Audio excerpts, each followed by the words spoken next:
Welcome everyone to OBOB 101 for Grown-ups. My name is Laura Baca. I'm one of the youth librarians at the Cedar Mill Library.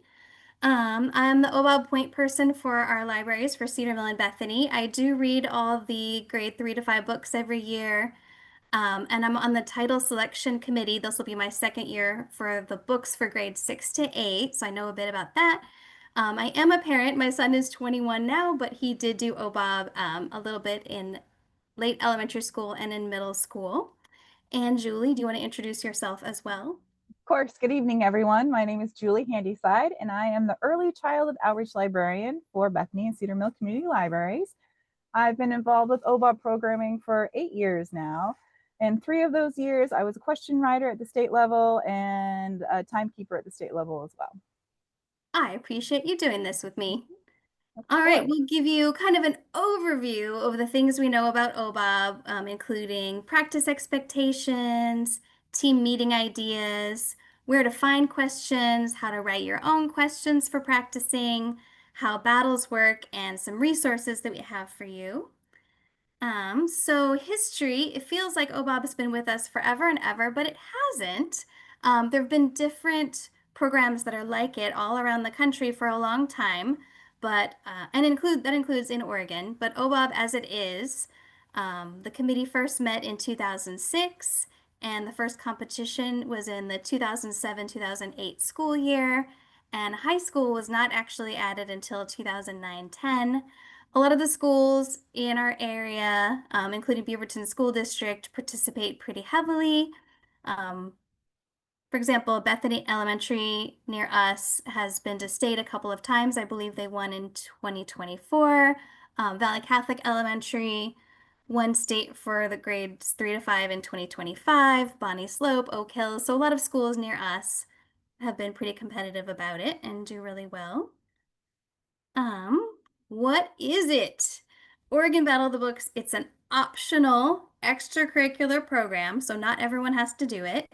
And teams battle in a quiz show format. So it's very much book trivia. It's not necessarily deep understanding of the themes. It's trivia questions. It's tiny facts in the books. The purpose of it, especially for us, is to promote the joy of reading. Kids get to read some books they might not normally read. Teamwork, working together, and good sportsmanship. So I will not read all my slides, I promise, but I am going to read this one with OBOB's mission. It is to encourage and recognize students who enjoy reading, to broaden reading interests, to increase reading comprehension, promote academic excellence, and to promote cooperative learning and teamwork among students. OBOB can get really, really competitive, but I really just want kids to have a good time and enjoy reading books, talking about books, and working together as a team. So that is most important to us. How are books selected? Right now is the nomination period. So it's open through the end of this month. Anyone can nominate books. That's you, that's students, anyone. Um, and then the committees will start meeting, and then there will be feedback forms. So you can, again, from the OBOB website, um, fill out feedback forms on any of the titles that have been nominated that are being considered. People on the selection committees are current or former teachers and librarians. And then, from the books that are nominated, we just try to make the best balance possible. So, like, if there are a ton of books nominated in one category that are fantasy books with female characters, we're not going to pick them all, even if they're awesome, because we want to have a good balance of formats and genres and all that. And then the last selections will be made after the state tournament because the kids that attend the state tournament, typically April, will get to vote on the last book for each division. So it's kind of a long process. But yes, the process has already started for, yes, OBOB 2027. So feel free to nominate books in any and all divisions if you're interested in doing that. All right, who can participate? Students in 3rd through 12th grade. So 3rd to 5th graders are together. It doesn't matter if the team is a mix. They're just all going to compete against each other, 3rd, 4th, 5th. 6 to 8, 9 to 12. The schools will help kids form teams. So students don't have to do that all on their own. The schools will absolutely help them. They do have to be on a public school, private school, or public library team to participate. The public libraries around here don't do it so much because most of the schools do it. Where it can be tricky is homeschool students are welcome to join a team at the public school they would attend, in their geographic area.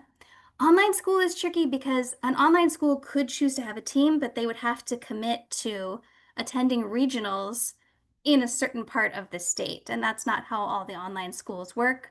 So, alternately, online school students may also join at the public school they would otherwise attend. So, basically, for OBOB, you have to have a staff member at a school who is sponsoring the team. They don't have to do all the work. It's often one or more parent volunteers that do the bulk of the work, but there does have to be an official sponsor who works at the school. The school has to be registered by October 31st. That doesn't mean all the teams have to be perfectly formed or anything like that, but the school has to say by October 31st that they will participate. And teams, they have 2 to 5 members. Now, 4 is a pretty typical number for 5. The absolute minimum you can have is 2. 2 is not recommended. 2 students on a team is not the best, but technically it could happen. And when there are battles, which we'll get into, you can only have up to 4 on a team during that battle. So if there are 5 kids, there will be an alternate and they will rotate. All right. Okay. Julie. So, what kind of practice is expected? So, there's going to be lots of reading and rereading of OBOB books or audiobook listening. If your kiddos prefer to listen to audiobooks, that is perfectly acceptable too. You're going to be spending a lot of time with the questions, and in a few minutes, Laura is going to be sharing about where you can find unofficial, free questions. She's going to talk about that in just a few minutes, where you can find those. And of course, you're going to spend lots of time practicing as a group. You're going to be practicing answering those questions in the correct OBOB format. And it's really important that you don't do anything in practice that you can't do in a real competition. So right from the start, it's a good idea to start practicing OBOB battles in the correct order. And Laura's going to share a little bit more about that in just a few minutes. And the other tip I have to share is that when you split up books between your team members, the most common is that each kiddo reads 3 to 5 books. Although there are some teams where they have kiddos who just have to read all 16, like this is the thing they want to do. And so that is perfectly fine too. But also, OBOB is for everyone. And you're going to hear us say that a lot this evening. And that sometimes reading one book by a kiddo, that may be a great feat for them to be able to get through one book and be an expert on that one book. And that is perfectly fine too. Okay, so we're going to go ahead and move on onto meeting ideas. So create a team name. Team names are fantastic and they're so fun and creative, especially when you get to see them in competition or the battles, that the kids are so amazing in the ideas they come up with. So I highly recommend you creating a team name. You can have the kids each come up with their own ideas, draw one out of a hat. You can have them vote on it. There's lots of different ways to figure that out, but I highly recommend you do that because it's so much fun. And they usually come up with some pretty amazing ideas for the team name. You could also read parts of the books out loud, and this works really well, especially for those 3rd to 5th graders, especially when they're on a team of kids that they may not know very well. So this is a great icebreaker for them. So they can read like the first few sentences of the book. They can read their favorite paragraph. You choose whatever might work best for your group. But this way they get a chance reading out loud, which is a great confidence builder for each one. And then they all have to practice listening to each other, which is another thing you have to do with OBOB, is you have to practice having one person saying the answer and everyone else has to listen. So this is a great icebreaker and kind of easing into some of those battle rules that we're going to talk about in just a little bit. Also, it's really important that you let the kids talk about their books on their own.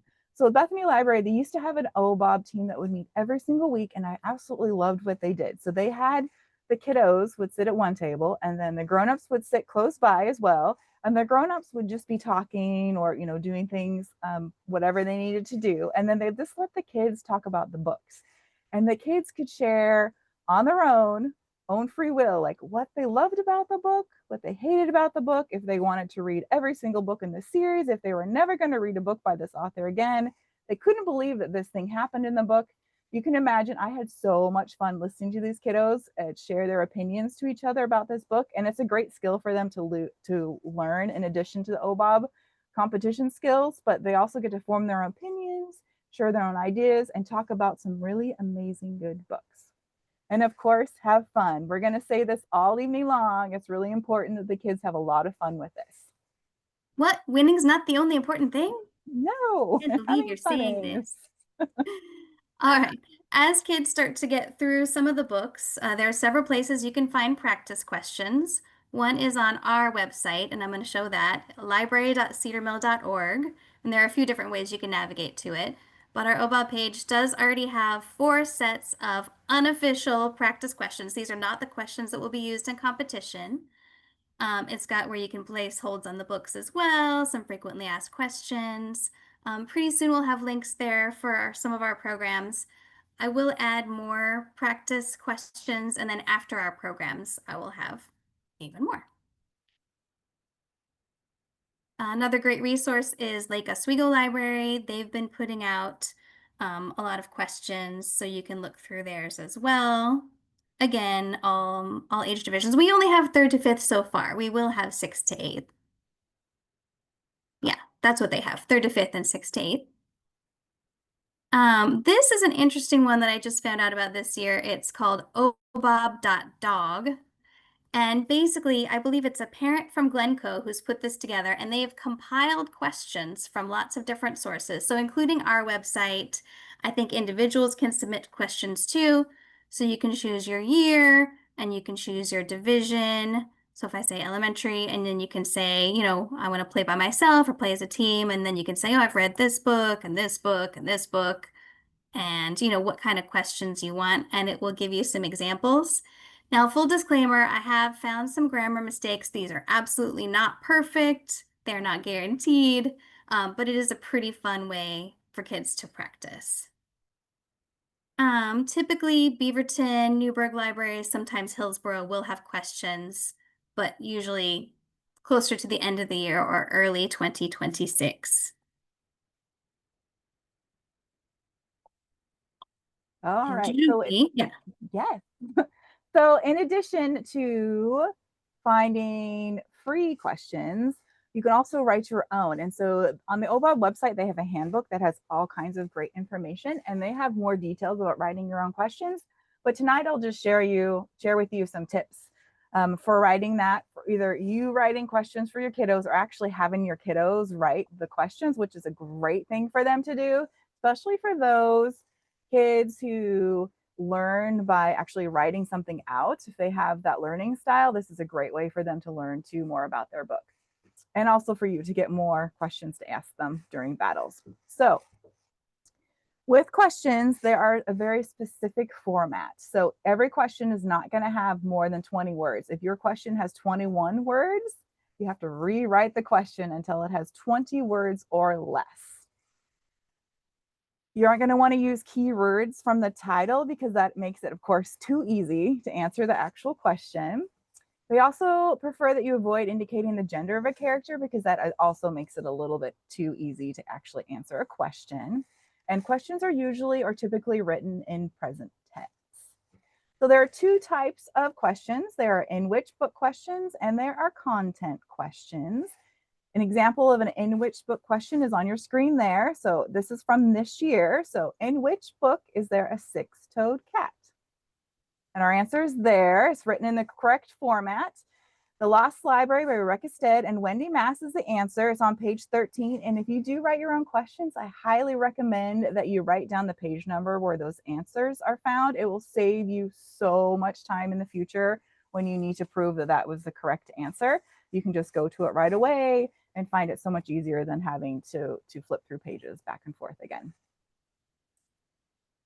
All right, so in which book questions are also always answered by title and author combinations. I do want to mention that. So what's really good to know is if you know all the title author combinations, even if you haven't read the book yet, or they can't identify necessarily which book it is, you still might be able to get a question right if you know all the title and author combinations. So on the OBOB handbook, we're going to go old school just for a minute. So this is just an idea of what they have on the OBOB website. They have actually, it's a match the author and title worksheet. It's only for the 3rd through 5th division, but it's actually it's a great resource for the kiddos who are trying to memorize those author title combinations. So if that works for you, it's something you need, I highly recommend taking a look at that. And again, that's on the OBOB website, and you can find it. They have it labeled really well. Okay, so we're going to go ahead and talk about content questions, which is our other kind of questions. And these, when you're writing those, it's actually going to be identified by the name of the book. So for example, here's Hatchet. So in Hatchet, what does Brian call the berries he finds? And of course, in the book, it's gut cherries, and we have the page number again is written there. So in these types of questions, the actual book where you're going to pull the information from is told you to up front. So when you write those, it's really important that you're accurate and you use exact wording from the book, which is great because it does half the work for you when writing a question if you pull the exact phrasing from the book. Don't ask how or why questions because you want a concise answer. So you want to be able to point, again, gut cherries is the exact name of what he calls them, and you know what page they are. How or why questions are too open to interpretation, and you won't find them in competitions.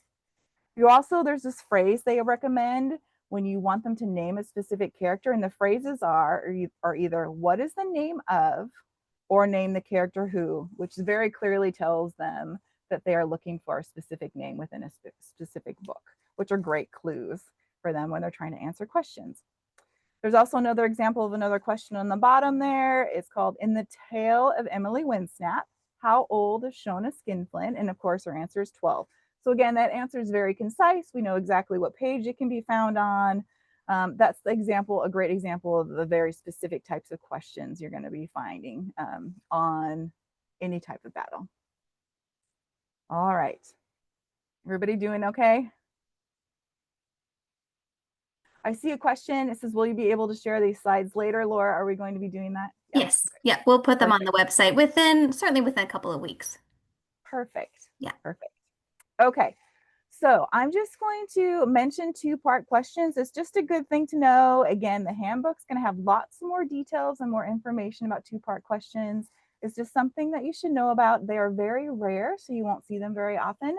Usually they come into play more in competitions at the regional and state levels, and they are scored differently. So first we're going to start out with being able to identify what a 2-part question is, and then I'll talk about scoring and how that works into play and all of those things in just a minute. So these are the exact same question. The top one that says 2 parts is, of course, a 2-part question. And the bottom is the exact same question written as a content question. And they're both from Number the Stars. So we're going to start with the 2-part question. 2 parts. And Number the Stars, Anna Marie puts food into the basket she is taking to Uncle Hendrik. Name 2 items. So in play, if you see 2 parts or the moderator says, this is a 2-part question, that is your indicator that this is a 2-part question, meaning they are looking for 2 distinct and separate answers. And 2-part questions are scored differently than content questions. So the content version of this is the bottom of this slide is in Number the Stars, name the food items Anna Marie puts into the basket she is taking to Uncle Hendrik. So to get that question correct, you would have to say cheese, apple, and bread, and then you get 5 points as a content question. If you said cheese, apple, and zucchini, you wouldn't get any points for that question, and you would just move on from play. With a 2-part question, if you said cheese and zucchini, you would get 3 points for answering cheese, and you would get 0 points for saying zucchini.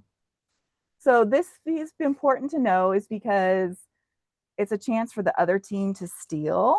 So if you said cheese and zucchini, the team who answered first would get 3 points. And then the team they're playing, if they could say apple or bread, they would get 2 points added to their score. And again, this comes into play mostly when you're at the regional or state levels. the thing to know tonight is that two-part questions exist. They're always identified by two parts. And I would tell your kiddos that you're working with is if the moderator or they see the word two parts, they need to pay attention to that question, even if they're not playing, because they have a chance to steal actual questions too if the team doesn't get both the answers right. So again, all of this in your handbook, it'll explain it all there, but I just wanted you to know that they exist and that they are scored a little bit differently. Hmm? All right. If anyone needs a deep breath, it's okay. Take a deep breath. Everything is okay. All right. How is a battle structured? So a battle is two teams of, up to four kids. Again, if there are five kids on a team, one will sit out for that particular battle and then, participate a different battle. Two teams are battling each other, up to four students on each of those teams in the battle. There'll be one spokesperson in the battle. So how that will work is, for example, each battle is going to have an adult moderator who's going to read the questions and run the battle. They're kind of like a referee. There will also be an adult timekeeper and sometimes a separate scorekeeper, or sometimes that's the same person. But basically, the moderator will read a question and the timekeeper will start the timer. So once the question is asked, the kids can talk very quietly amongst themselves for up to 15 seconds. But if they haven't already started answering, as soon as the 15 seconds is up, the spokesperson has to answer. So for a whole battle, a team will have one spokesperson. And again, a different battle, it could be a different spokesperson, but that means everyone else has to stop talking and only that one kid can actually answer the question. Ideally, it's someone who's really solid on the titles and the authors. And whatever they say, only the first answer will be accepted. If they say better with butter, no, no, it's squished, they're in trouble because they said the wrong thing first. Um, yes, each correct answer is worth 5 points, which is kind of what Julie was getting into. You don't have to worry about too much of that yet. So each battle will have 8 in which book questions and 8 content questions, the two kinds of questions Julie was showing you. At the very end, if a student or a team feels like there was a mistake, they can challenge that and, books will come out and pages will be checked, but that's pretty rare. But this whole battle situation, it's going to take a lot of practice because it's so hard, especially for the third graders or the kids who've never done it before. Think about a group of excited kids. They've got to whisper very quietly and then let only one person answer a question. It's challenging for them, but it's a good experience. Practice advice, Julie? Yes. So Laura talked a little bit about this already, but choosing a spokesperson is really important. And if you're starting out with just the team for the first time when you're practicing, make sure everyone in your group gets a chance to be that spokesperson. It's a great experience for them. They should know what it's like. They should, all take turns. And this also gives you a chance to figure out like who might be the best spokesperson for your school battle, because it's really important if they are one, confident with the title and author names. They're also comfortable with speaking in front of an adult they don't know very much, or it could be a volunteer that they've never met before. So they need to be comfortable speaking in front of them. They also need to be able to listen to all their other teammates and then share the answer that everyone agrees on with the actual adult who's working with them in the group too. So those are things to keep in mind when choosing a spokesperson. But again, like I said, everyone should have a chance to be a spokesperson in practice and just to see what it's like. Also, there's a pronunciation guide at the very bottom I wanted to share with you. We won't show you what it looks like tonight, but this is actually a great website where it has the authors telling, basically saying their name. So that's how you get to know the pronunciation of their name, and that's where they take the official pronunciation from. Sometimes the authors will share like a little story about like why they were named what they were named, or what their name means, or just a cute little story, but they will say their name multiple times. And they're just audio files where you can listen to how their name is pronounced by the actual person who you're naming. So that's a great resource for that as well. Yes. The OBOB website this year and WCCLS, Washington County Libraries in the past, have had kind of a pronunciation guide, especially for the less, clear names, I guess, how to pronounce them. And it's fine, but I like this even better because you get to hear the author say it. You get to hear someone say it instead of kind of puzzling out the phonetics of it. I love that site so much. All right, how did teams progress to state? All right, so most students are just going to compete within their school, and that is okay. That's super great. They're going to have so much fun competing within their school. And then each school sends one team per division to regionals. And the reason I'm clarifying per division is that some schools, if it's a K through 8 school, they could send a third to fifth grade team and a sixth to eighth grade team. For example, Valley Catholic is like a preschool through grade 12 school. They could send a third to fifth grade team, a sixth to eighth grade team, a ninth to 12th grade team. So at regionals, there's pool play, so they basically take groups of three teams, and there'll be, two battles within each of those. They'll do it twice. So each team will have four battles in each round. And within pool play, and actually, I meant to say it, local battles, there isn't too much stealing. So we'll get into the handbook if we get to that level, but they used to have a lot more stealing, and now they don't have it until the more competitive levels, except for high school. Um, so after pool play, it's kind of like a bracket, like a basketball tournament. So after pool play, you've got your Sweet 16 and your Awesome 8 and your Fabulous 4 until you've got your final battle. And then depending on how big the regional competition is, each region may send one or more teams to the state tournament, which is in Salem at Chemeketa Community College in April.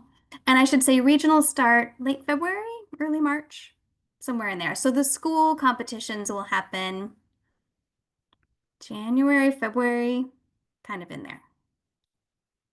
Uh,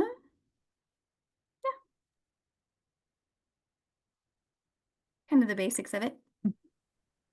Okay, so define success before competing. So it's really important to talk to your kiddos or your team about, so what if you don't want, like, what if you don't win? Like, what did you learn by doing OBOB? Did you read some amazing books? Did you meet some amazing people? Did you learn about a new author that has a series that has 5 or 6 more books that you want to read? Um, Really, it's important to talk about with each individual and as a team. You also want to talk about like what success looks like before you get into a competition. So like what is your goal beyond winning OBOB? Like, what do you want them to listen to each other and make sure only the spokesperson answers? What would your goal, what would they want success to look like for them as an individual and as a team? Make sure again, talk about how OBOB has some amazing books, and have you learned about some amazing books? Again, focus of OBOB again is having fun, and everyone is welcome. And we want to talk about some of these amazing books that they're reading. Also talk about, what did you learn about working together as a team? What are some things that you want to try later on when you come back to OBOB next year, or you move on to something different that has team? Because, we spend our whole lives in teams. So this is a great opportunity for kids to have an opportunity to learn what teamwork is like. Also, sportsmanship. Have a chance to talk to them about like what good sportsmanship looks like. How do you react when you win? How do you react when you don't win? Is the school, have everyone shake hands? Do they knuckle bump? Like whatever it is for the school culture, talk about that beforehand, and make sure that they have a good understanding of what that good sportsmanship looks like before they get into a competition. I also wanted to share a story. Paul's books usually likes to have OBOB programming. And one year they invited, she's older, she was in college, but she participated in OBOB a lot when she was younger. And she shared that she really wished a grown-up would have sat her down and said that it is okay to get an OBOB question wrong. Like she really, really would have wished someone told her that that was okay. OBOB is the most amazing safe space to fail and have that lesson and learn that you aren't going to get all the questions right. Especially as a third through fifth grader, you have a lot of school in front of you and nobody gets all the questions right. So I highly recommend being able to sit down with the kiddos that you work with and just share that with them, and make sure, they aren't like that, the kiddo who shared that she went through an entire elementary, middle school, high school without an adult telling her that. So I just wanted to share that. Take that as a grain of salt as you will. So we'll go ahead and move on to our next slide. Yes, it's true. Like I've said, I read all the books, but like 2 months later, I don't remember what color bike helmet someone had. The questions, some of them are ridiculously hard. I mean, I wouldn't get a ton of them right. Mhm. All right. The OBOB website, that is your go-to place. So a lot of the things that we've just scratched the surface of, some of the rules and things, you'll find them in the handbook. So the OBOB handbook is under resources, and we are so lucky this year because often at this point in the year, the handbook isn't complete, and this year it's complete, it's updated, it's really nice, it's easy to navigate and just read certain sections of it. But the OBOB website is your go-to place to find all the answers to your questions. Do check it out. Some of our other favorite websites are Washington County's OBOB page, and that's where you can especially find, all the different events and resources for the whole county, not just for Cedar Mill and Bethany libraries. Also, Roundabout Books is an independent bookstore in Bend, and the last few years, including this year, they have these author presentations, so you can sign up to attend them virtually. And some of the authors of the current OBOB books are talking, and you can see the past presentations, not just last year's, but any that are done for this year on YouTube. Those are a lot of fun. I really recommend those. Finding OBOB books. Kids can check out books from their school libraries, of course, and from us, their local public libraries. I should say for the grades 3 to 5 titles, every year we buy 30 copies for Cedar Mill and 30 copies for Bethany. So when you come in and the shelves are empty, it isn't that I didn't buy the OBOB books, just so you know. And other libraries around the county are obviously buying copies as well.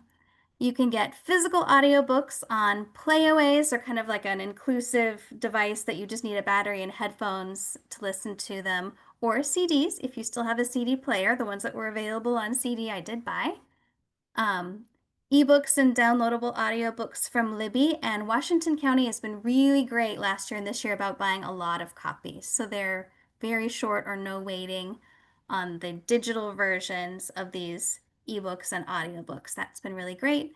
We do have some DVDs, they're a little bit older, of past state battles, but you can also see last year's state battle online through Chemeketa Community College, and actually I saw it linked on OBOB's website as well. So you can see a video of a state competition if you want to see a little bit more about how those battles are working. Programs we have scheduled, they're not on our OBOB page yet, but they are on our event calendars. For grades 3 to 5, what I am hosting is OBOB Battle Royale. So the way it works is kids can compete individually or in teams. It's kind of a big trivia competition and they score themselves. So it allows us to run a ton of kids through at the same time instead of just battles where it's just a few kids at a time. And they just kind of score themselves and get an idea of how much they already know. Again, by themselves or with their team. We'll run it twice at Cedar Mill on January 2nd and twice at the Bethany Library Annex on January 3rd. There's no registration. Just attend one session, kids, because they are going to be the same questions every time. And after we are done with those programs, I will get all of those practice questions up on our website as well with whatever else I've got there. I've also made a Kahoot the last few years. I will make a Kahoot again this year too. It's just like a fun game that the kids can play on their own time. We also have OBOB trivia for grades 6 to 8. That will be on Tuesday, December 30th at Cedar Mill Library and online, so people can choose to participate in person or online. My colleague Mark is running that, but I will be supporting him with that. And other libraries around our county do have some great programs as well. You're welcome to attend anywhere. I would say, I think 2 of the libraries are running book clubs this year as well. So kids can go and discuss the books.